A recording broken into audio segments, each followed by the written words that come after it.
அதை பார்க்கவும் உன் புருஷனை விட என் புருஷன் எவ்வளவோ பரவாயில்லைன்னு திரும்பி வந்துட்டேன் ஏன்னு அந்த பெண் சொல்லவும், அடியே யார்கிட்டையும் சொல்லி அசிங்கப்படுத்திடாதடி. என் மகனுக்கெல்லாம் இந்த விஷயம் தெரிஞ்சா அவ்வளவுதாண்டி, மதிக்கவே மாட்டாண்டி. என் மருமகளுக்கு மட்டும் தெரிஞ்சிச்சு, கஞ்சி ஊற்றும் போதெல்லாம் அதையே சொல்லி காட்டுவா. இந்த ஆத்தாவுக்காக பாருடி என் ராசாத்தி ஏன அந்த கிழவி கொஞ்ச.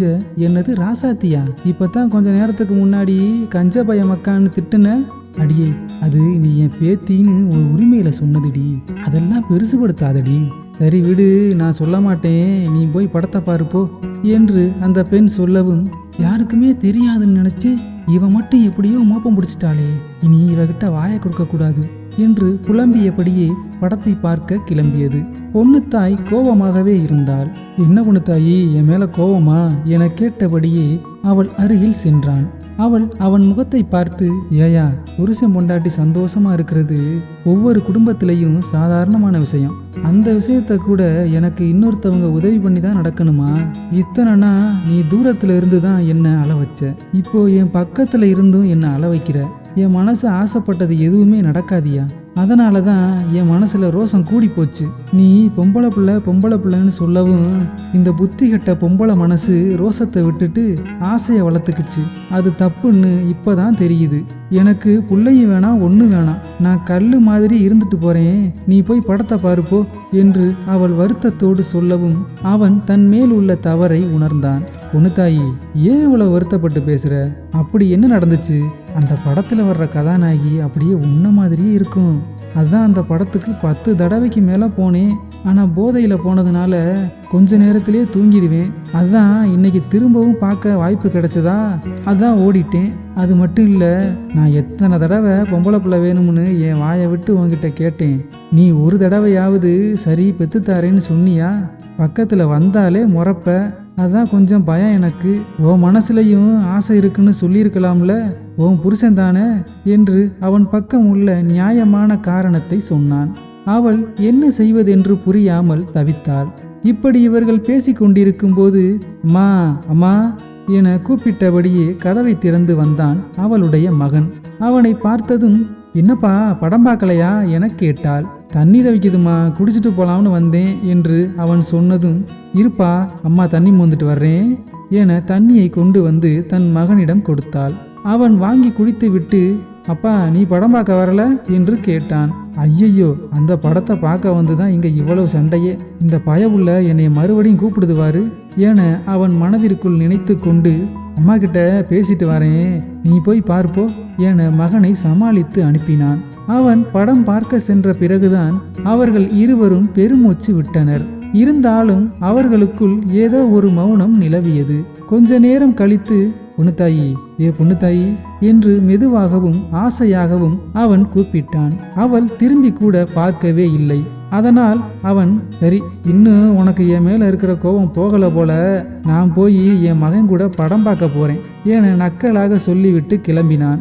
அவன் இப்படி சொல்லி முடித்ததும், என்னது மறுபடியும் படம் பார்க்க போறியா என தலையணையை எடுத்து அவனை விளையாட்டாக அடித்தாள். பிறகு அவளிடம் இருந்த தலையணையை பிடுங்கி அவன் அவளை 2 அடி மெதுவாக அடிக்க, அந்த நேரம் பார்த்து இவர்கள் வீட்டின் கதவு திறந்திருந்ததால் தண்ணி வாங்கி குடிக்க ஒரு கிழவி வந்தது. இவன் தலையணையால் பொண்ணுத்தாயை அடிப்பதை பார்த்து விட்டது. அடப்பாவி இப்படி போட்டு அடிக்கிறானே அந்த புள்ளைய, இத்தனை கழிச்சு இதுக்குத்தான் வந்தியாடா படுபாவி என வீட்டிற்குள் சென்று சீராட்டி பால் ஊட்டி வளர்த்த மகளை இப்படி குத்துயிரும் கொலையுருமா அடிச்சு கொல்றானே என பொண்ணுத்தாயை கட்டி பிடித்து ஒப்பாரி வைக்க ஆரம்பித்தது. உடனே பொண்ணுத்தாய், அப்பத்தா உன் பேரன் என்னை அடிக்கல என்று அவள் சொல்வதற்குள், அடி போடி முட்டாச்சிருக்கி, அவன்தான் உன்னைய அந்த அடி அடிச்சேன், நான் பார்த்தனே, அப்புறம் ஏன் புருஷனை காப்பாத்துறதுக்காக பொய் சொல்ற? இந்த பொம்பளை தலையெழுத்தே புருஷன்கிட்ட அடி வாங்கியே சாகணும் தான் இருக்கு போல. நானும் என் புருஷன்கிட்ட எம்புட்டு அடி வாங்கியிருக்கேன், மிதி வாங்கியிருக்கேன், அம்புட்டையும் என் பிள்ளைகளுக்காகத்தான் பொறுத்துக்கிட்டேன். என்ன பண்றது, இந்த ஊரு சாதி சனத்துக்கு முன்னாடி வாளா வெட்டியா இருந்துடக்கூடாதுன்னு நடந்த அம்புட்டையும் 4 செவத்துக்குள்ளேயே மென்னு முழுங்கி காலத்தை ஓட்டியாச்சு.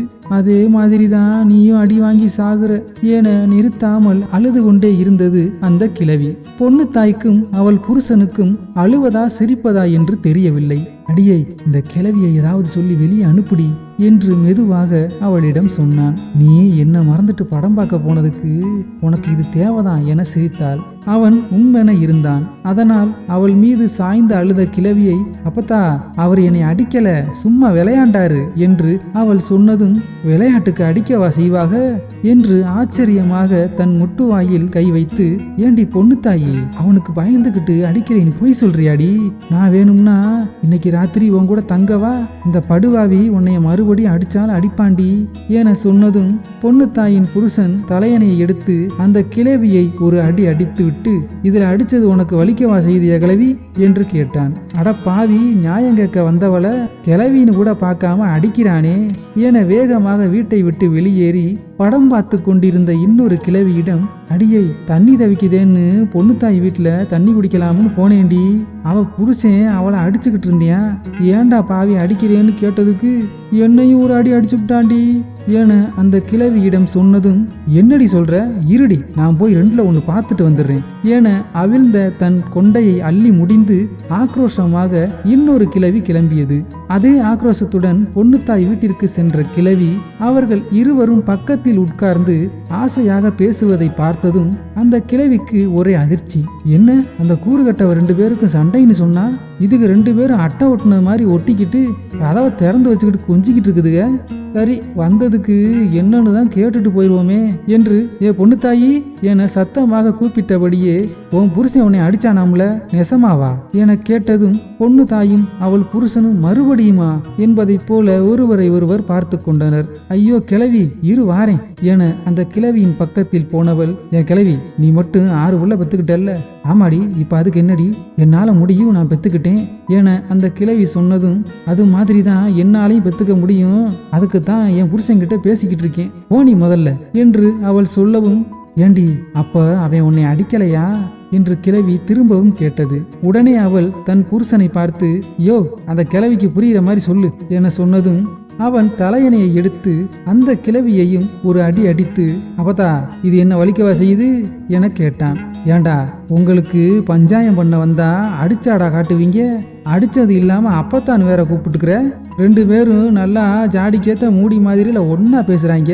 அடியை கூறுகட்ட பொண்ணு தாயி, புள்ள பத்துக்கிறதுக்கு முதல்ல கதவை அடைக்கணும்டி என்று படார் என கதவை சாத்தி விட்டு சென்றது அந்த கிழவி. இதன் 18ஆம் பாகம் தொடரும். இந்த பாகம் உங்களுக்கு பிடித்திருந்தால் தயவு செய்து சப்ஸ்கிரைப் பண்ணுங்க, சப்போர்ட் பண்ணுங்க. நன்றி.